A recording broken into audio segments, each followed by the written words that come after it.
أعزائي المشاهدين، أهلا وسهلا بكم في الحلقة الثانية من برنامجنا 50 سنة. والمرة الثانية بنرحب بقدس أبونا إسحاق صادق. أهلا بقدسك يا أبونا، منورنا المرة الثانية تكمل معانا مشوار حياتك. أهلا بيك يا أخي بولس، ربنا يباركنا ويجعل برضو كل الحلقات دي سبب بركة للناس يعني. أمين.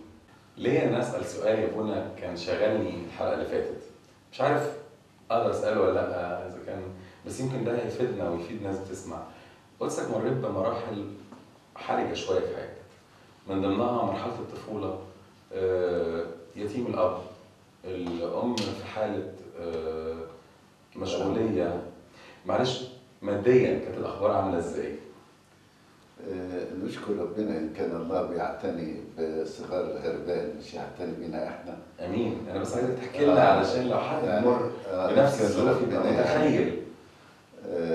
أبي وأمي قد تركني أما الرب فضمني إليه.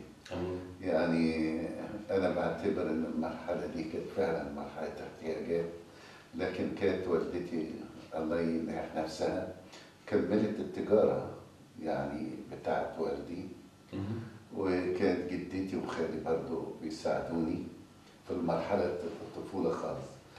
لما رحت المنيا كنت محتاج لرعاية، لأن القرية ما فيهاش مدارس خالص، فكنا انتقلنا حوالي 6-7 يعني من القرية دي.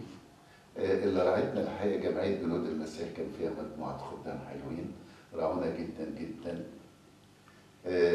كنا قدمنا في مدرسة الآباط. يعني عايز تقول يا ابونا ان من بداية الميلاد وفي عناية إلهية ومراحم ورحمة، ويعني زي ما داود كان كاتب في مزمور 23: إنما خير ورحمة يتبعانني كل أيام حياتي. ده لا شك منذ الطفولة.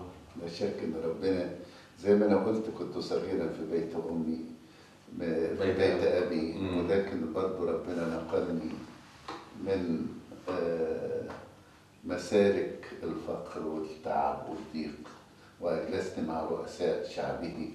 أعتقد يعني دي عمل ربنا مش عمل إنسان.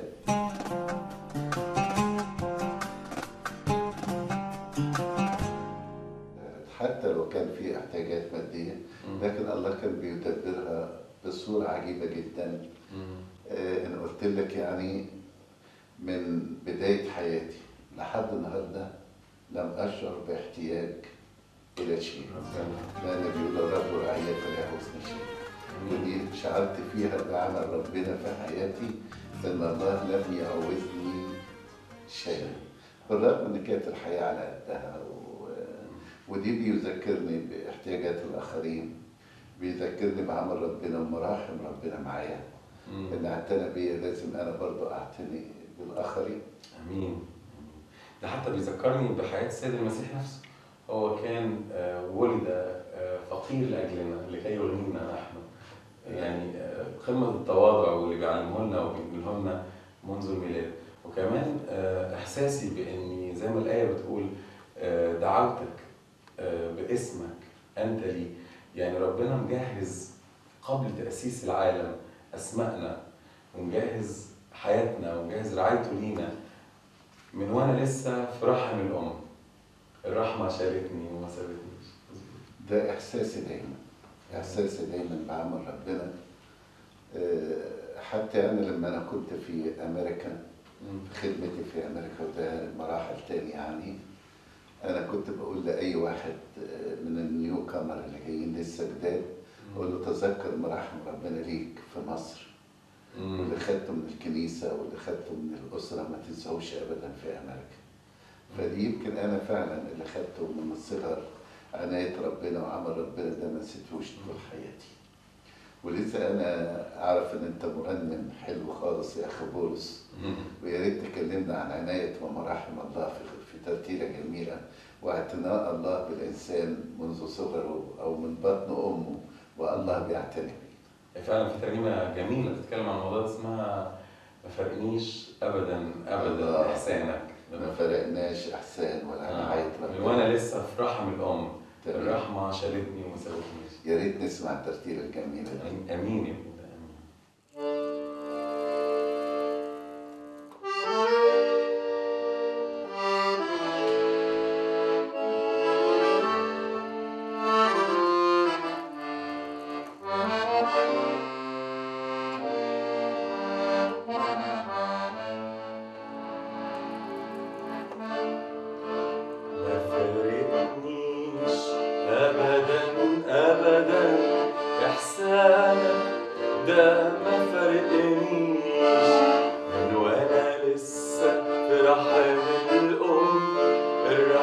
شالتني وما سابتنيش، ما فارقنيش أبدا أبدا، إحسانك ده ما فارقنيش، من وأنا لسه في رحم الأم الرحمة شالتني وما سابتنيش، مرة تعبت مرة تسند مرة تشدد وأنا وياك، والمرة التانية ما بعد أرجع وألقاك منسيتنيش، مرة تعبت مرة تسند مرة تشدد وأنا وياك، والمرة التانية ما بعد أرجع وألقاك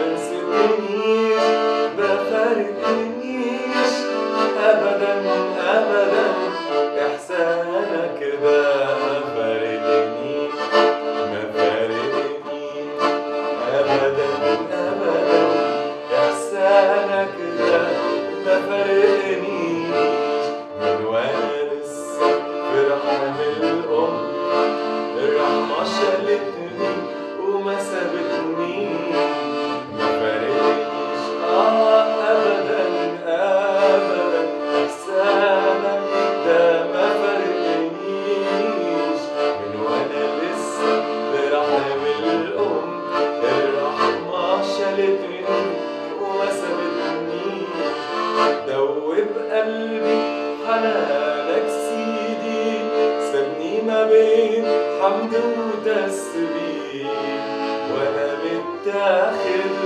بسبي وسالي قدام حب ما بينتهيش، دوب قلبي حنانك سيدي، سابني ما بين حمد وتسبيح، وانا متاخد بسبي وساجد قدام حب ما بينتهيش، ما فارقنيش أبدا أبدا، إحسانك ده ما فارقنيش ما فارقنيش أبدا أبدا، إحسانك ده ما فارقنيش، من وأنا لسه في رحم الأم الرحمة شالتني وما سابتنيش، ما فارقنيش أبدا أبدا، إحسان ده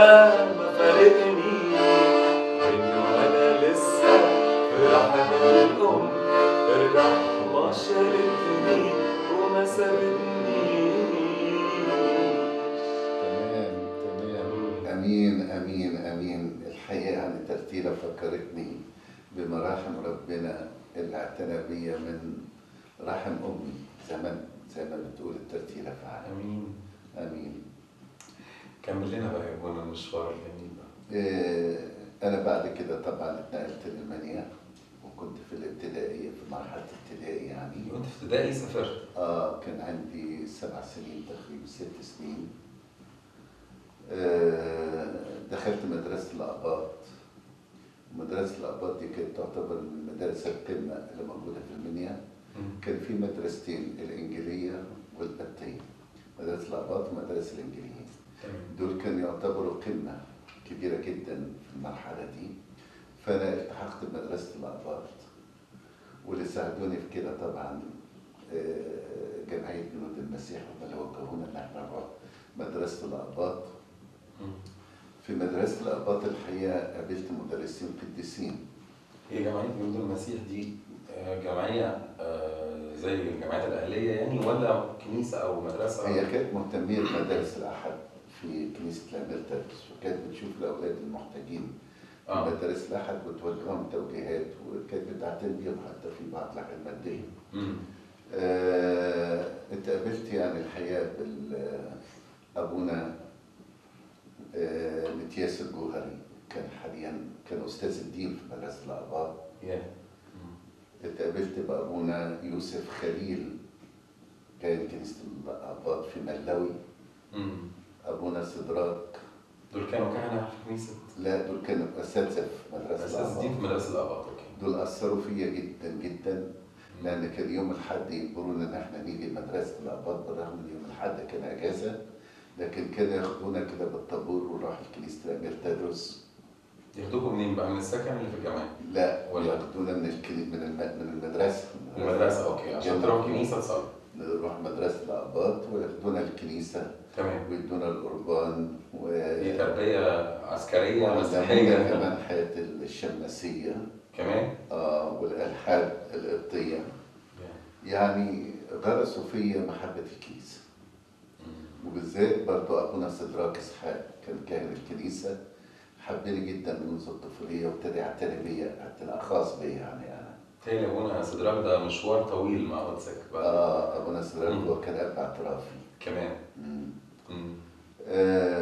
دي المرحلة الابتدائية. المرحله الابتدائيه ومرحله اعدادي والثانوي كلها كل ده مدرسه واحده، اللي هي المدرسة مدرسه الآباط. كان ساعتها بيشجعونا على الكليه الكليريكيه، لكن ما كانش في ذهني. الكلية الكليريكية. ما كانش في ذهني يعني. هما كان زي ما تقول يا ابونا كانوا بيعدوا نشء الكلية مقصود كده. يعني كانوا خدوا حوالي 3 مننا قالوا انتوا لازم تدرسوا في الكلية الكليريكية. في الفترة دي كنت بعيد عن الأسرة ولا بتزورهم ولا؟ طبعا كل يوم جمعة والسبت، وحتى كنت مرات بروح. يعني هي مدرسة داخلي؟ داخلية. وترجع في الأجازة ترجع للأسرة. اه طبعا بيشوفوا النمو الروحي اللي بيبان على شاب. بركة خالص. وكان بيشجعني الأستاذ شفيق صليب سليمان، خواجة شفيق ناشر صليب سليمان، اللي هي كانت العزبة باسم جده يعني. العزبة اللي قلت لي عليها في الأول. اللي احنا اتولدنا فيها وعشنا فيها. فكان بيشجعني جدا لدرجة إن أنا كنت بعمل تمثيليات وأنا في مرحلة التعليم بتاعتي في العزبة دي يعني. كنت بجيب لهم أفلام، كنت مهتم بالعزبة لدرجة إن قالوا إن أنا هبقى قسيس على العزبة دي يعني. بتتكلم عن تمثيليات روحية وأفلام من الكنيسة. من الكنيسة كده، كان البروجيكتور طبعا. أيام زمان. أيام زمان يعني. وكان بقى الفلاحين يتبسطوا قوي قوي بالحاجات دي، كانت تبسطهم جدا. تقدم. وهو بقى شجعني فعلا على الكليريكية. لكن أخيرا كان اللي شجعنا أكتر نيافة الأنبا صموئيل لما جه قال أنا عايز طلبة كليريكيين، وأنا كنت خلاص قدمت على المعهد الفرنسي، لكن رحت على الكلية الكليريكية. وهناك في الكليريكية الحقيقة يعني زي ما لقيت في التعليم، مرحلة التعليم آباء كهنة. وما انساش برضو كان أمين الخدمة الأستاذ رشدي توفيق واخوه الاستاذ ياسر توفيق، ده كان معتني بينا اعتناء كبير جدا لدرجه ان احنا سميناه بابا ياسر.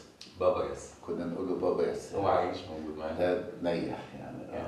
لكن وبرضه الاستاذ توفيق رشدي اخوه نيح يعني. لهم اولاد يفتكروا كل الاباء اللي بحكي لك عليهم تنيحوا يعني. لكن الواحد يتذكرهم ويتذكر محبتهم ويتذكر ازاي كانوا بيغرسوا في قلب الانسان. ودي بتورينا فعلا ان مرات الخدام يكونوا سبب بركه، ما يعثروش اخرين، لكن هم بيبقوا سبب بركه ان ينموا الطفوله فينا والمراهقه والمرحله دي، ان احنا نحب المسيح اكتر في حياتنا. زي ما الكتاب بيقول ذكرى صديق تدوم الى.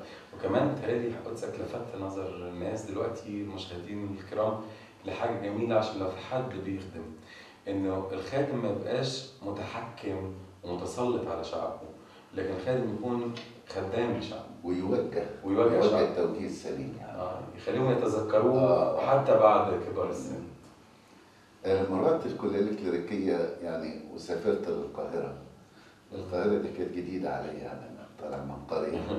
مش بقول لك كده ربنا اخذني من يعني من المزابل وجلسني. من المزابل واجلسني مع رؤساء شعبه.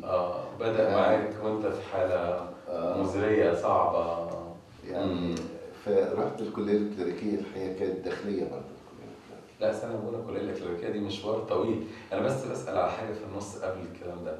مشاعر جدتك اللي هي في الحقيقة والدتك لما فارقتها بقى ورحت مدرسة داخلية. هي كانت لسه عايشة، وأمي كانت لسه عايشة، وأخويا برضه وأختي، كنا يعني كأسرة موجودين. كنا فرحانين قوي قوي بعض. هم كانوا متشجعين بغيابك برغم من بعدك؟ يعني كانوا شاعرين إن أنا الحمد لله يعني مبني روحيا، فمش خايفين عليا يعني. انا حاسس زي ما يكونوا كانوا بيعولوا ويراهنوا على قدسك من أنا الصغر. أنا كنت باخد مصروفي 75 قرش في الشهر. في الشهر؟ قلت في اليوم ده انتوا اغنياء قوي. 75 قرش في الشهر. حلو قوي. كنت احوش منها المواصلات عشان لما ارجع المنيا، ومنها المكوى والمواصلات وكل مصاريفي من ال 75. وبتعرف ترجع وتروح لوحدك ولا بتبقى ماشي مع مشرفين وقادة؟ لا كنت برجع، كنت خلاص كبرت يعني شويه. اعدادي وثانوي تعرف تركب القطر كنت بركب القطر. تتحمل مسؤولية من الصغر. كنت بخدم في الكنيسه طبعا في الفتره دي يعني. انا من مرحله ثانوي وانا بخدم في كنيسه المنيا، اللي هي كنيسة العذراء؟ كنيسه الامير تدرس. لا، كنيسة الامير تدرس. كنت بخدم فيها يعني في مدارس العالم. عايز اقول عناية ربنا ومراحم ربنا كانت في مرحله التعليم، واتنقلت معايا في الكليريك.